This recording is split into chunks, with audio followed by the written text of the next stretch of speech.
When I bought my first home, I did what most people do. I saved for years, got my mortgage sorted, found a place I liked, and signed the papers.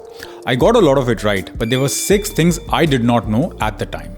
One of them was something I believed about my own house, and it was never true. And one of them can stop your purchase from closing in the final week. I want to be direct about why I am making this video. Money is hard in this country. Prices are high, the savings rate is low, and a down payment takes years no matter what you earn. People give up trips back home, do 2 jobs, and then hand over the largest check of their life for a decision they have made exactly 0 times before. Nobody explains these mistakes before you buy. You learn them after when they cost you money. This video is my attempt to change that order. My name is Gaurav. I am a realtor and a CFA charter holder operating in the Greater Toronto area, and I help Canadians make smarter buying and selling decisions using real numbers, not assumptions. Let us start with the belief I mentioned, the one I carried about my own house. When I bought my house, I believed the basement was money waiting for me. I thought that whenever I needed extra income, I could build an apartment down there and rent it out. That belief was part of why I bought the house, and I never once checked if it was true. Here is what I did not know. Not every basement can become a legal rental apartment. The city has to allow a second unit at that address, and the basement itself has to meet the safety requirements for a separate home.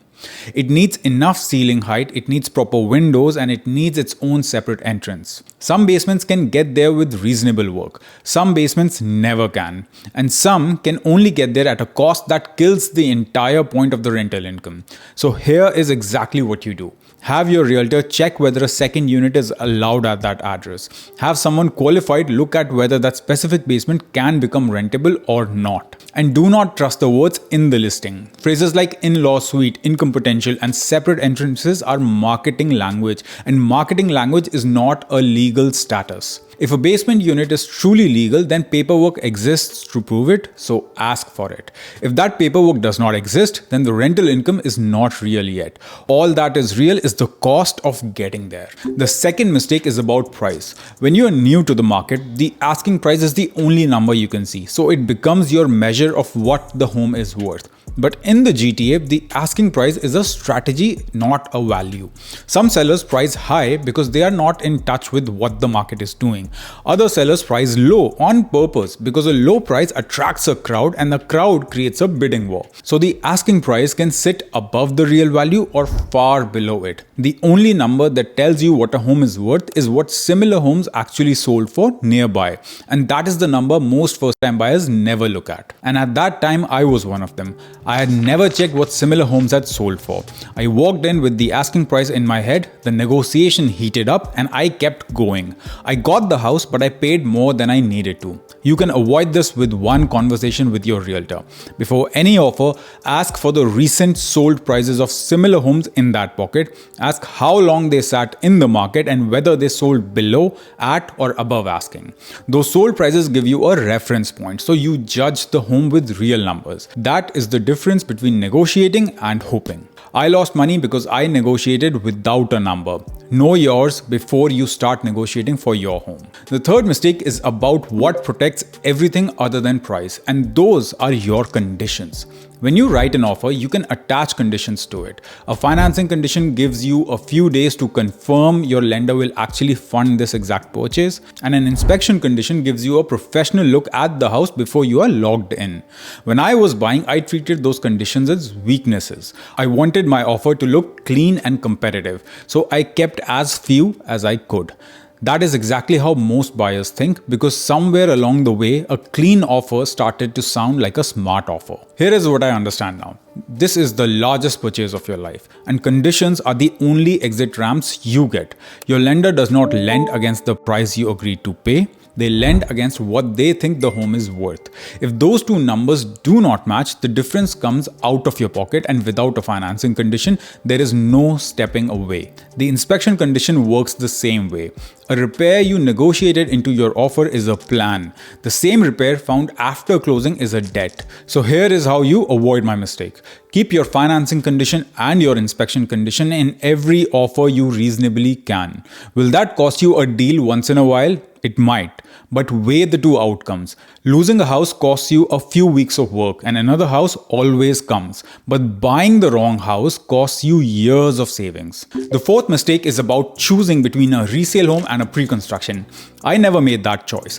I went where the search took me and I never checked which of the two fit my situation. I ended up in a resale home in a mature neighborhood and I am very happy there. But that was pure luck. I did not choose it and luck is not a strategy. Here is what I understand now. There are two very different paths and the differences are not just financial. The money works differently and the daily life works differently as well. From the neighborhood you move into to how long you wait to get your keys. So here is how you avoid my mistake. Experience both paths before you commit to either.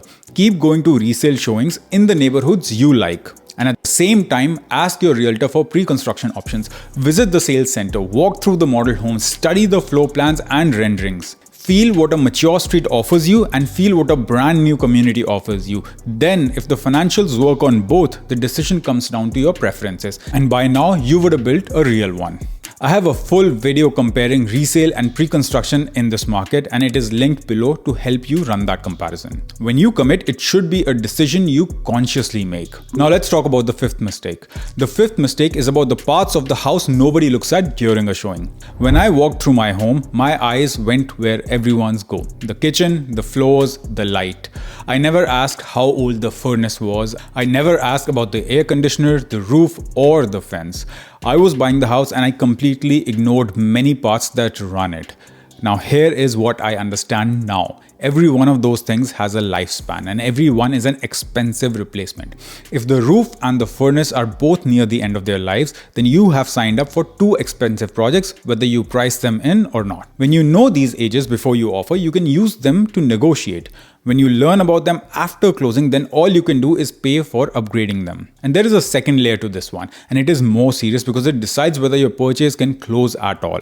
Your lender will not release the mortgage money until you have home insurance in place. No active home insurance means no funds, and no funds means no keys. Insurance companies keep a list of features they either refuse to cover or will only cover after upgrades. For example, knob and tube wiring in older homes, or aluminum wiring from the 60s and 70s, or galvanized steel plumbing. The inspection report may even list these things out, but a report only helps if you know what to look for. Miss them there and you find out what they mean in the final week when you cannot negotiate and you cannot walk away. So here is how you avoid my mistake. Ask for the age of every major system and put what you learn into your offer price. Then while your inspection is happening, call an insurance broker with the real details of the house. The age, the wiring, the plumbing, the heating. Get a real quote before you waive your conditions. If something turns up, you can still negotiate the fix or the price. That power disappears the moment your deal is firm. When I bought my first home, I did not know how school boundaries worked at all. And if you have kids or plan to, this decides a big part of your family's next 10 years. Here is what I understand now. The school your child attends is tied to your exact address, not to the neighborhood name on the listing. The school board draws those boundaries and two homes a few minutes apart can feed into completely different schools with very different ratings. And those boundaries are not permanent. Boards review them and redraw them as areas grow, and especially if the schools are operating over capacity. So here is how you avoid my mistake. If schools matter to your family, have your realtor confirm the school for the exact address with the school board itself. Then look at how that school performs. And if you're serious about a specific school, most boards will let you arrange a visit. Half an hour inside a building tells you more than any ranking can. And because this question comes up in almost every buyer conversation I have, I've built something for you. A free guide to the top school neighborhoods across the cities of the GTA. It gives you the best schools by name, the neighborhoods that feed them, and the average price of a detached home in each one. The link is in the description. If schools are on your list, get it before you shortlist your neighborhoods. Now, before I go, there is one more thing. This is not a mistake from my purchase, it is a pattern from my phone. A lot of the calls I get now are people selling their first home to buy their second, and I keep hearing the same story. They bought the biggest house they could find.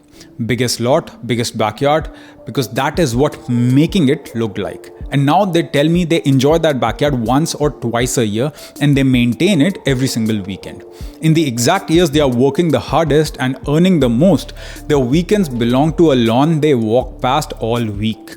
The biggest house with the biggest yard is a purchase for a stage of life. It makes sense when your time and your family are ready for it, or when you can afford your forever home on the first attempt itself.